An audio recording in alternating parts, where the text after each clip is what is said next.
What's up, guys? This is your girl, Dr. Adrienne Christopher Allen, better known as the teacher with the T. And child, I got some tea today, honey. So let me tell you. So I have a friend that has a doctorate degree, and this is her first year teaching. She's doing an excellent job. She's a special ed teacher, and we talk quite often, all the time, about things that are just going on in the school. She'll call me if she needs advice about things as it relates to teaching. I call her because she's actually a behavior specialist. So I call her and I talk to her about, things that I could be sharing with my classes as it relates to um, behavior things. So, we are constantly collaborating because, as educators, that's what we do. So, we are constantly collaborating. And so, she is new and she has a colleague that has been there a few years. And we've been talking, and she's saying that, yeah, there's some things going on. It's basically making it difficult for me to do what I need to do in the classroom. As it relates to co-teaching or working with these kids or whatever, whatever.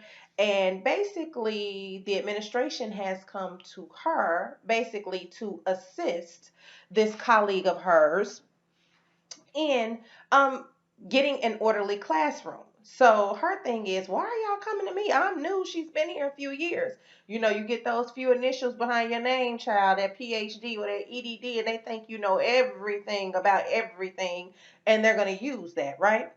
I am quick to tell anybody, I don't know everything about everything. I know a little bit about a little bit. So what I said was, well, here, tell her this. These are my things. These are my secrets. What I feel like is necessary, is essential for a successful classroom, right? So I was like, let me make this video about, some strategies that we can use to be successful in the classroom. And I called them my top 6 things that every successful proactive teacher needs to know. Now, these things may work for you, they may not work for you. It is totally fine because remember, education is one of those professions that everything is always changing, everything does not work for everybody. But if they work for you, great. If they don't, keep trying, keep going, keep plugging until you find what works for you. This is what I told my friend to tell her colleague, or to kind of try to work into the conversation or help her, because child, as a teacher, you don't want nobody else coming in to tell you what you need to be doing in your classroom and so on and so forth. Sometimes we are the hardest ones to take criticism, but it is what it is. So these are my top 6 things that every successful proactive teacher needs to know and do. Number 1, you should have a warm and inviting environment. And I asked her that. I was like, well, what does the environment look like? Because that's the first thing when I go in and I do observations of teachers, especially those that are having issues with behavior management. That's the first thing that I look at. I look at the arrangement of the classroom. I look at what it looks like, how it feels, how your desks are situated. Is there clutter? What do you have on the walls? Is it color? Is it blah? Is it, do I want to come in here? Do I want to walk in here like, yeah, this is a place to learn, right? So you should have that warm, inviting environment. Your desk, if you choose to group your students so that they're doing group work, your desk should be neatly organized and concise, the way that you would have them if you want them sitting in rows or in a U shape, or however you decide to arrange your desk or whatever you use in your classroom. It should always be neat and orderly. And when I say that, it should give the students an opportunity to be able to move around in the classroom without creating a scene or falling and tripping all over things. If they need to get up while you're doing instruction, it should be in a manner where they can move without being a disruption, period and point blank.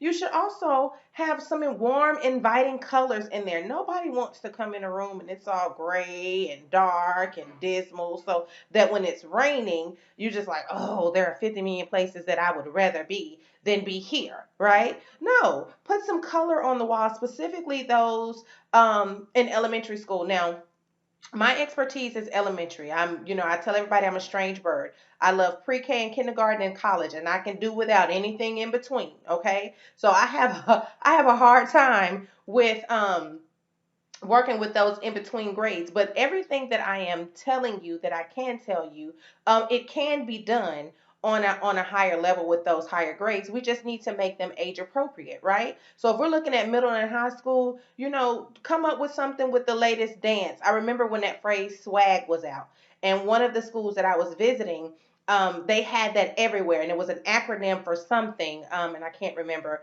what it was, but everybody was using swag, and so they took advantage of that. They had social media platforms, like they had Facebook and Twitter and things like that. So each like hall had a different name, and it was amazing, right? It made you want to come and see like, what they got going on in here? What are they doing, right? So just making sure that your environment is as such, making them feel like this is somewhere I want to be. Remember, they have to be here at least 7 hours a day with you, right? So the last thing I want to do is come in here and be someplace that's drab and miserable and dismal all day long, right? Because think about this, it's the winter time. If we're lucky, we're getting the sun to shine, but if we're not, it's all cloudy and everything outside. And so we don't want that inside. We want it bright and full of life and full of love and happiness. And so making sure that that physical arrangement, there is no chaos. I remember my first year teaching, I co-taught special ed kindergarten, and I was in an inclusion classroom, and my colleague, God rest her soul, she was a hoarder, right? So she had papers and stuff from like years ago just everywhere. And it was chaotic, and therefore the kids were chaotic because it was just stuff everywhere, and nobody could move without knocking something over or tripping over something. And so it would always cause this big disruption. And so I remember one day the principal came in over the weekend, and she threw like all of this stuff away, and she and my colleague was so upset. But the difference in the kids was amazing, because then they started tidying up, and they started doing those things and falling into line. So it works. Remember, everything that I'm telling you, it may not work for everybody. This may not be your thing, but I'm telling you what I know, what has proven to work for me. But you do you. All right? So that's number 6. Number 5. Oh my goodness. I asked this question. So what are her rules? What are her rules? What's her procedures? And she was like, I have no idea. And I said, "What? You don't know?" She was like, "No." I said, "So there are no rules posted?" She said, "No." Now that I think about it, I said, "What? How are y'all functioning?" I had to clutch my pearls. I said, "How are y'all functioning and y'all don't have no rules, no procedure?" She said, "I know, right?" So we're just having this dialogue. And I said, "Okay, well, the first thing she wants to do is she wants to create some clear and concise rules of what she wants to see in her classroom, right? You can't just have these people all in here just flying by the seat of their pants or whatever. They're going to do whatever, whenever. And guess what? You're allowing it because I don't have any boundaries. I don't have any expectations posted of what I need to do, what I can't do, what works for you, what doesn't work for you, and so on and so forth. So having those clear and concise rules, right? Now listen, whew, kids are kids are the darndest creatures, is what I will say, right? So we don't want to bog them down with every rule you can think of that you want to see. We want to have at least a maximum, excuse me, of 5 good rules, right? The rules need to be specific enough that they address the expectations of your classroom, but broad enough that you don't have to have 20 different rules, right? Because let me be the first to tell you, even older kids, they're not going to remember all of those rules, right? So let's not bog them down with that. When I was in the classroom in a K-12 setting, we had, I think it was 4 rules.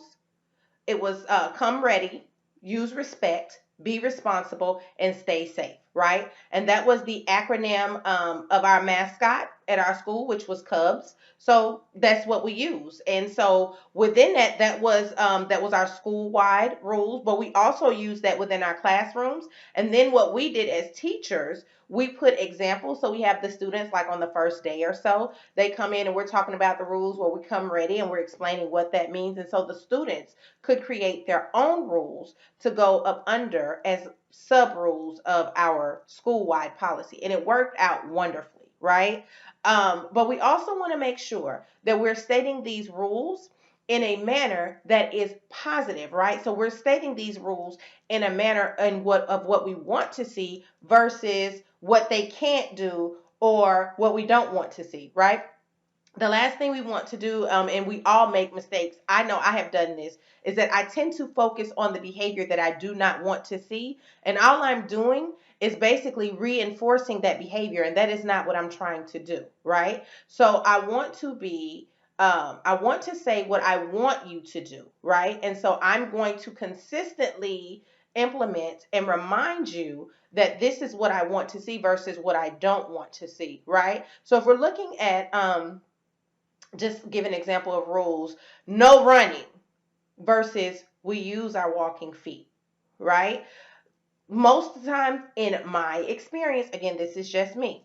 In my experience, the no running, the kids didn't hear any of that no, right? That no means you're forbidding me to do something, which means you're keeping me away from something. Like you're trying to hide something from me. It's something good about this running thing in the building, and you're trying to hide that from me. So I'm gonna do exactly what you told me not to, versus we're gonna use our walking feet, right? Night and day. I didn't get it because I grew up in a time I said no running, and that's what I meant. And it was a consequence that we didn't want to come behind that if you did decide to run. And trust, we had some that would buck the system and they would run. And once the teacher made a believer out of them, she didn't have to show me because I heard what she said. She said no running, and I was here to oblige and follow the rules. Okay. So with that, with the clear and consistent rules and procedures, because we all need structure, the students need to know what they're doing, what they're transitioning to every minute of the day. Now, life happens, stuff happens, things happen, and our schedules can get off, and that is okay. But for the most part, we shouldn't be guessing about what we're doing, right? Our rules and our routines should be plain as day, and that's something that we should be practicing every single day. So if your rule is when you come in my classroom, you hang up your backpack, you put your homework in the homework folder, you go get your bell work, you complete your bell work assignment, and then you sit there and read a book when you're done until the bell rings or whatever, then that is something that you should be practicing, and it should be something that you're doing on a daily basis, okay? That makes your life easy, right? And it teaches the kids responsibilities and how to follow routines. Now, the biggest thing that I have noticed about teachers is we're not consistent with implementing these rules, right? And there's one or two reasons. Either they're my favorite and I don't necessarily want, I'm just going to let this slide this one time. Or it's I can't stand his little, but I just don't have the energy to deal with him today. My pressure is up. I got these reports over here due. I'm just ready to get him out of my class. Either way, that is the wrong approach, right? As a teacher, we all have favorites. We do.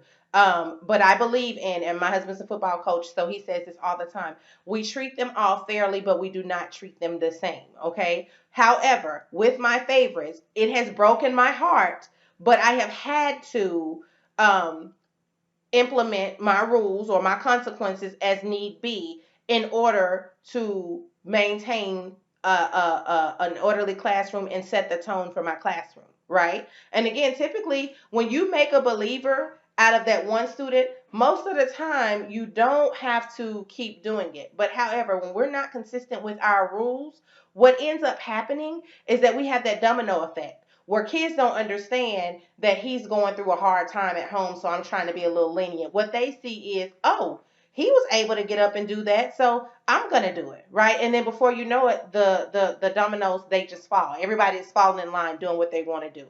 If we are consistent, if we have clear and concise rules and we're implementing them consistently, we can avoid a lot of that. Okay? All right. Number 4, we need to model and reinforce the behaviors that we want to see. So when I asked her the question, I said, girl, so, okay, so how do they know what they're doing or what they're not supposed to do? They don't have rules. If they do something well, what did she say? And she was like, girl, she don't talk about that. She talks about, I said no running. I said sit down. I said, what? She said, yeah, that's what she does.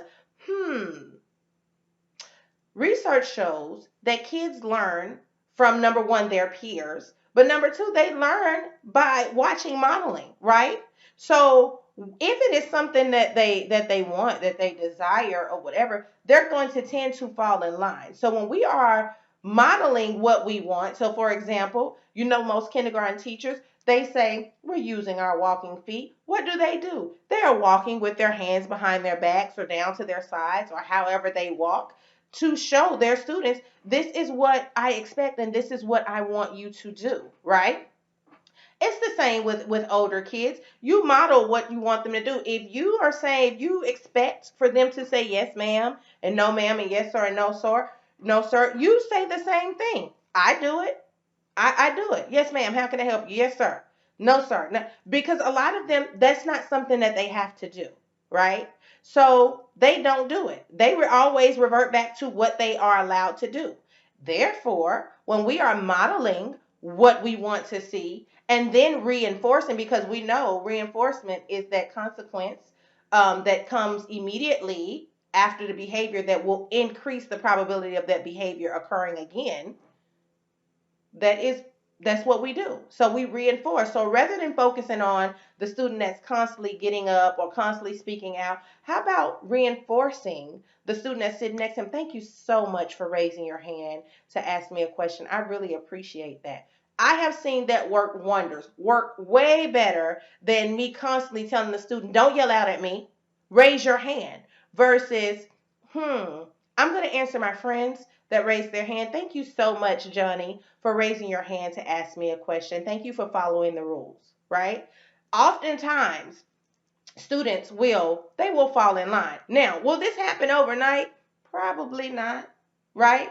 But the idea is that we are consistent. We're going to stay the course, okay? So that's what we want to work on. That was number 4. Number 3, this is the big one, and this is really becoming a big push, right? You have to understand the culture and the community of the students that you are serving. Okay, I'll give you an example. When I first started teaching, I had a colleague, and she had a student. I think he was like somewhere from the Middle East or something like that. And he never looked her in the eye. Right? He would always look down when she talked to him. That upset her to like no end. Like she was pissed, like mad, like wanted to put him out of the classroom, right? And she would be upset every day, and she would always take his chin and lift it up hard and da da da, and he, would immediately. Well, after some investigation, come to find out in his culture, it is a sign of disrespect for a child to look an adult in their eyes, right? So you going all off the deep end on this kid, not aware of the fact that there's a cultural issue here that we need to address. So if you need him to look at you or something like that, we're gonna have to work that out, because that is a sign of disrespect in his culture, right? So oftentimes we don't know about the communities. If we didn't grow up in that community or something like that, we don't know much about that community, but it will tell you a lot sometimes about the students that you're serving. Some of the environments that our kids are growing up in is very, very rough. Like, I am an African American woman, but I have serviced students that I couldn't fathom how they lived, because I've never lived like that, right? I've never been in a situation where I stayed in this place today and this was our house, but when I come home, all of our stuff is outside and I have no idea where we're going to live. I've never been in a situation where every other month our lights are cut off or we don't have any food, or, I have no idea where my parents are. My mom is working, and so I have to care for my younger siblings. So I can't do my homework because I have to help them with theirs and have to make sure that they eat. I've never lived in a situation like that. And a lot of us have not. So we can't fathom that. But understanding that will help you serve your students and treat them as individuals, right? Again, we treat them all fairly, but we don't treat them the same. Okay? So what do you need? Because these are your circumstances. So how can I help you as your teacher? How can I help you be successful? Right? What do you need from me? What support can I offer you? What resources can I offer your parents, right? Understanding the culture of the children that you're serving, understanding the communities in which they are living in tells you a lot about the support that you can and need to offer to your students. I'm not going to get on a whole another rant about that because that's a totally separate video that I will post at a later date. All right, so that was number 3. Number two, I was guilty of this. I asked the question, I said, so are there certain students? And she said, yeah, she has about 2 that she just absolutely cannot stand. Like she hates these kids and da da da da. And I was like, oh my goodness, and she said, well, they are doing things, da da da da. And it hit me. She can't separate the behavior that they're exhibiting from the student themselves, right? So everything that the student is doing is probably bad. But does that mean that the student is bad? Right? They have some tendencies, like some things they should know better, but guess what? I'm 10 years old or I'm 6 years old and I've been allowed to do this, or it's been okay for me to do this for however long. So you think you're going to come in one semester and I'm just going to change because you are who you are? Yeah, okay. All right. So that's the thing. Learning to separate the behavior from the student, and again knowing the community that they are from, what is considered acceptable, or what may be happening here that can contribute to the behavior that you're seeing, right? So when we think about it, there are a lot of factors. What if this child is hungry? What if this child is he doesn't have anywhere to stay? What if one of his parents or both of his parents are deceased or incarcerated, and they live from house to house with family members or whatever? I'll give you a prime example. I had a student, this was before I became a teacher. I worked as a special education paraprofessional. And there was a little boy that came to our classroom like towards the middle of the year. It was him and his little brother. And he was like an affectionate child, like he loved to hug, but we also knew that sometimes he would get inappropriate, like he would want to squeeze and all that other stuff. So we were told to be really, really careful about that. And I'm thinking, well, he's a kid, he likes to hug. I can overlook that, but I understood why they said, kind of try to refrain from hugging him, right? Well, he was the sweetest kid for like 2 weeks, and then all of a sudden, like the seed of Chucky came out. Like I could not believe what I was seeing with this kid. Like, I mean, he was flipping over stuff and he was cussing people out, and he would be doing stuff like, and if he wanted to hug you and you wouldn't let him hug you, like he would just throw the biggest fit or what. And I'd never seen anything like this, right? Never saw it. And so I had really, really, really started developing a dislike for this kid. Like, because I'm like, I can't take it. Like, I cannot take it or whatever. Well, come to find out, this kid had been abused. He had been abused sexually, right? Which is why that was what he knew to do. And when we were told to not allow him to do that, he would lose it, right? So now here I am blaming something on this kid, on his behavior, on him, and I can't separate the two because this is all that I see, right? Another example is when I was a teacher, I had a little boy, and it was the same thing. He was just horrible. Like on a daily basis, he was horrible. Like he was one of those kids that if they didn't come to school, like it was a party. Like it was no holds barred on that day. Don't let it be a Friday, because we would turn up all day if he didn't come. And if they called on the intercom, everybody's holding their breath like, oh, please tell me he's not checking in. Please tell me he's not checking in, right? Of course, those students are never absent, but when they are, oh baby, trust and believe, we have us a good time, okay? So I couldn't figure it out. And it was to a point I was like, okay, look, now listen, I've had enough. I tried to talk to mom, and mom would just, disregard me. I talked to dad, and it would seem as if he would blow me off. Long story short, this kid and his mom were being abused by the dad, like physically, like he was beating them. And I'll never forget, when we found out was the baby missed the bus one day, and it was my fault because I didn't hear that there was a change to his bus, and the bus left without him. So I had to call dad. And I remember the kid, when everybody was gone, he was in there. He was an angel, and I was like, I wonder why.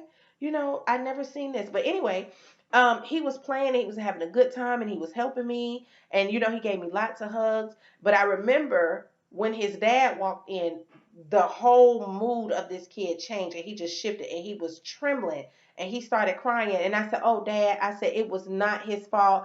I didn't hear that there was a bus change. I totally apologize. I know that you were at work and everything." Well, when he got home, he beat the mom and the little boy, like really, really bad. Like he beat him bad, to the point that finally someone, I think, witnessed it, and they called the police, and so they were able to get away. But for this whole I didn't find this out until like March. Well, school is almost over, so this whole time I've been feeling some type of way about this kid, not knowing what his life is like, not knowing what he was going through. And, of course, that's not something that I would know, because mom wasn't coming in and saying, "Hey, we're being abused." But, so just think about those things. Some of these kids live a really, really hard life that we could never imagine, right? So being able to separate the behavior from the child will really help you and start kind of understanding the students, again, their culture and the communities and what's going on. And when they do open up and talk to you, being just kind of taking it in and finding those ways that you can support them when they are with you. All right. And number one, this is the biggest thing. Like, this is the end all be all for me. I walked in the door trying to do this. I asked her, "Well, what is the relationship with the kids like?" And she was like, "Well, the kids know that she don't like them, so as a result, they don't like her." Hmm. Hmm. Okay. So they're gonna give you what you're giving them. They like, keep that same energy, boo, because we don't like you either. Right? So we have to build a rapport with the students and their families, right? We have to understand, again, their communities, but what they need, what triggers their behaviors, how do they learn best, what do they require in order to be successful, right? So building that rapport lets them know that you care about me. And I tell all of my students this, my pre-service teachers and all of the in-service teachers that I work with, when a student knows that you love them and that you care about them and you have their best interests at heart, there is nothing that they will not do for you, okay? Hear it from me. There's nothing that they won't do for you. Likewise with a parent. When a parent knows that this lady or this man is taking my child's well-being into their own hands, and they are loving them and they are protecting them and they are advocating for them as if they were their parents, you will get the support that you need. Okay. Now, not all parents. I'm sorry to say, you won't get that from all parents. You won't even get an opportunity to build that rapport with all students, because some students, they sometimes they are just too far gone, or that's just not what they want to do. But the ones that you can, you do, right? And you always show them, whether they're receptive to it or not, that I'm here from you. I'm open. What do you need? Let me help you, right? But kids don't go off of what you say. They go off of what you show them.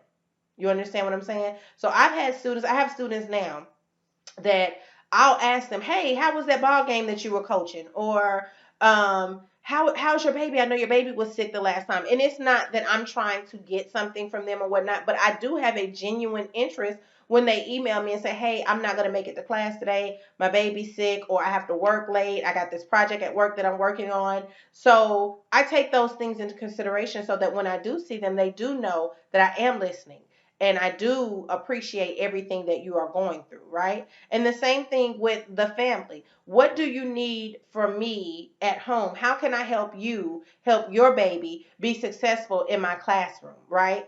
I've talked to teachers that create videos of their lessons, of how they're teaching, and they post them either to YouTube or to Facebook or something like that, so that their parents can work with their kids at home, right? I've known parents that, they'll go to the kid's house, they'll stay after school and work, with the parents to try to help the students. Now, I'm not saying that you have to do any of this. I'm just telling you, again, I'm telling you what I know, what has worked for me. And I'm telling you, within the age of technology, everybody has a phone. Everybody has a phone. So it takes nothing but a quick minute to make a video about something and post it to help the students. I also told her she needs to start just calling the parents. Not just calling them when the student is misbehaving, but just call the parents to tell them something that their kids are, that they're doing great. Now, I have an older son. And listen, I love my baby, right?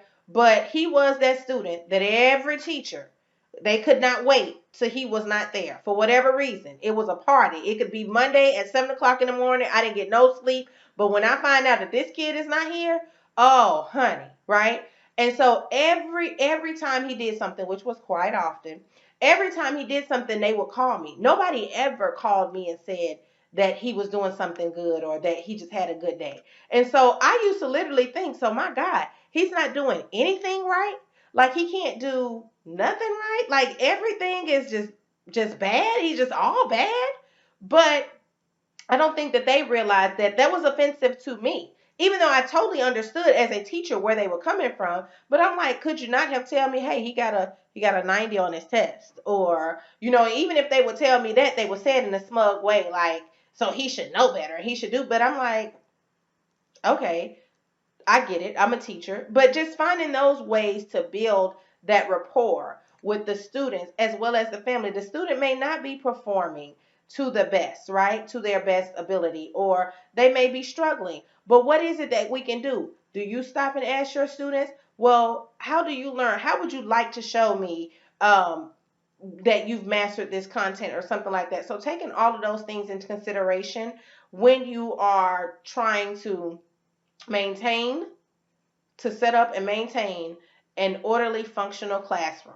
Okay, so those are my top 6 points or top six tidbits or whatever you want to call them, for any teacher that wants to be a successful proactive teacher. Those things have worked for me. I hope that they work for you. Try them out and let me know what you think. It could be one or two of them work for you and the rest of them don't. Whatever it is, do your thing, right? Okay, so I'm glad that you are here and you have watched this video.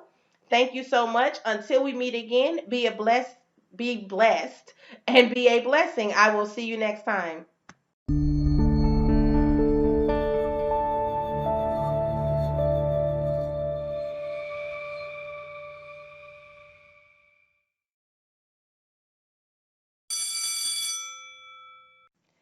Hey guys, like this video and want to see more? Remember to hit like, subscribe, and don't forget that little bell so you can stay abreast of all the tea that I'm spilling.